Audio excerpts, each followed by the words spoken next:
So with a whole bunch of stat inflation across almost every single gun in 40k, does the standard bolter need a bit of a tune-up?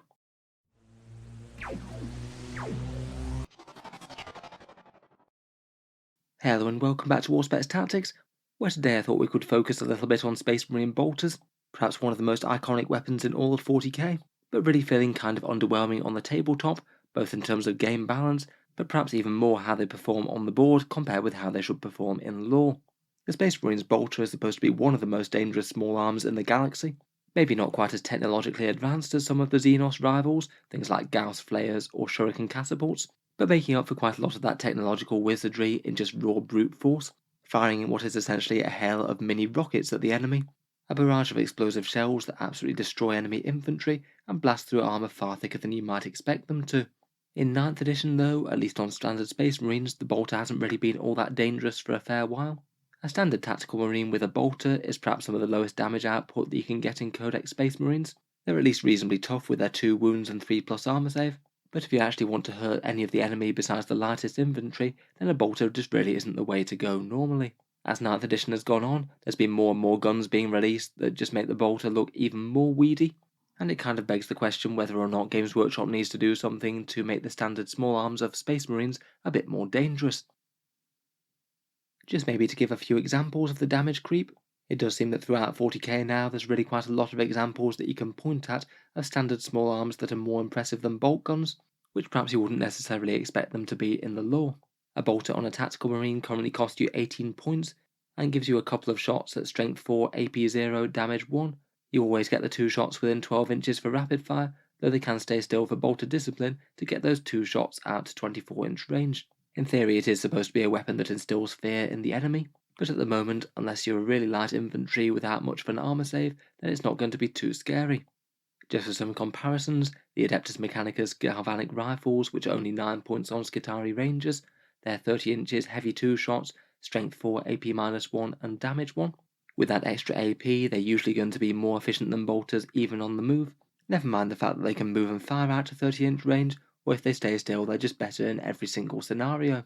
Of course, Skitarii aren't as tough as Space Marines or as good in combat, but still seems a little bit embarrassing for the Astartes. They basically out-damaged them by over 2 times over when they're on the firing range compared with their battle line infantry. The Tau Pulse Rifle also significantly looks down on Astartes bolters now, a 36-inch rapid-fire weapon with strength 5, AP -1 and damage 1, basically better than a standard bolter in every single way. Maybe that one's a little bit more lore justifiable, to be honest. Tau technology is supposed to be ludicrously dangerous, but between range, AP, and strength, it just seems to be on an entirely other level these days. Perhaps one of the examples that raised the most consternation these days was termagant flesh borers, recently revealed on a leaked packaging kit to have gone up to a fairly decent range of 18 inches and also strength 5 and AP -1. Perhaps a fairly surprising profile, perhaps, for a gun that basically launches a burrowing grub towards the enemy, and one that hasn't been particularly famous for being massively dangerous in the lore, at least so far. Of course, they only get 1 shot, so even with that boosted profile, it is only going to be kind of comparable with a bolter rather than just flat out better. But still, considering that's likely to be mounted on a platform that's going to be either 5 or 6 points, it's just yet another gun that's going to make Space Marine bolters look a bit bad. Finally, and another recently updated profile is the Eldar Guardian Shuriken catapult, currently 9 points on a Guardian Defender, and is Assault 2 at 18 inches, Strength 4, AP -1 and Damage 1, with a Shuriken rule to get it an extra 2 AP on wound rolls of 6. Certainly up to them being updated, the standard bolter at least felt fairly level with them. The Shuriken catapult was a bit more dangerous with its rending rule, but you only got 12-inch range out of it, so it was very limited by being close range, but now with the range bumped to 18 inches, being an assault weapon that matters less, even without the rending type rule. It's got extra AP than the standard bolter at base, and just overall it's looking like an all-around better weapon. Just with all these powerful new competitors, it does really feel that the standard bolter is lagging behind a bit, at least in lore terms, and it will be good to see them being a bit stronger on the tabletop. So that kind of brings us to how they might decide to buff bolters if they do release a new Space Marine Codex, which apparently they are going to be doing sometime later this year. Games Workshop often do release Space Marine Codexes a bit faster than the rest. In 8th edition we had 2 Space Marine Codexes, where most other factions only got 1. They do like to cash in on the poster boys, their most popular faction. If and when they do release a new Space Marine Codex, it does mean that buffs are pretty likely. Every 9th edition codex so far has had some pretty radical revamping of stat lines, and it does make me wonder whether or not they might decide to buff the generic bolt gun's profile.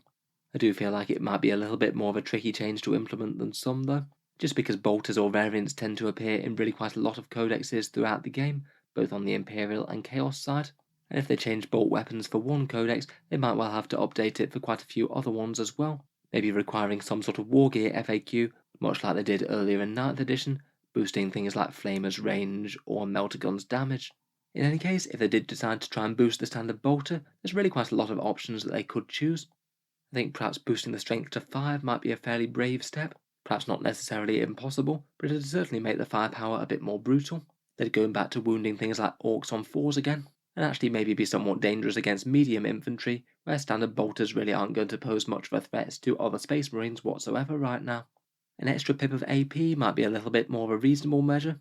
As 9th edition has rolled out, virtually every single small armour in the game that is supposed to be fairly dangerous seems to have gained AP, much like those flesh borers, shuriken catapults, or galvanic rifles. Seems like that could be a perfectly reasonable change to make the standard bolt gun a bit more dangerous, though I guess it depends on how much they want to keep AP as the thing that differentiates a bolt gun from a bolt rifle that the intercessors carry, and whether or not they're still trying to make that as a way to make Primaris feel more superior to standard firstborn. Perhaps other options could be to increase the range, again though that would be competing with the bolt rifle on the intercessors. You could up the damage, though I think that damage 2 on a standard small arms would be a little bit ridiculous.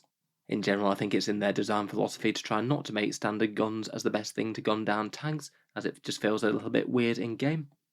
Or you could potentially have a way to increase the shots a little bit. Bolters have basically been rapid fire 1 since forever in 40k, but they do seem to be willing to play around with this formula a bit with things like bolter discipline. I guess you could just trade that round for maybe Astartes bolter discipline having +1 shot at half range and full range as well, maybe making a standard bolter a bit more of a volume fire weapon. Finally, I guess they could play around with the special rules that apply to them at the moment. They do already have bolter discipline and combat doctrines though. I sort of feel like one of those would have to go or get subsumed into the standard profile if they were going to add yet more stuff on top of that though.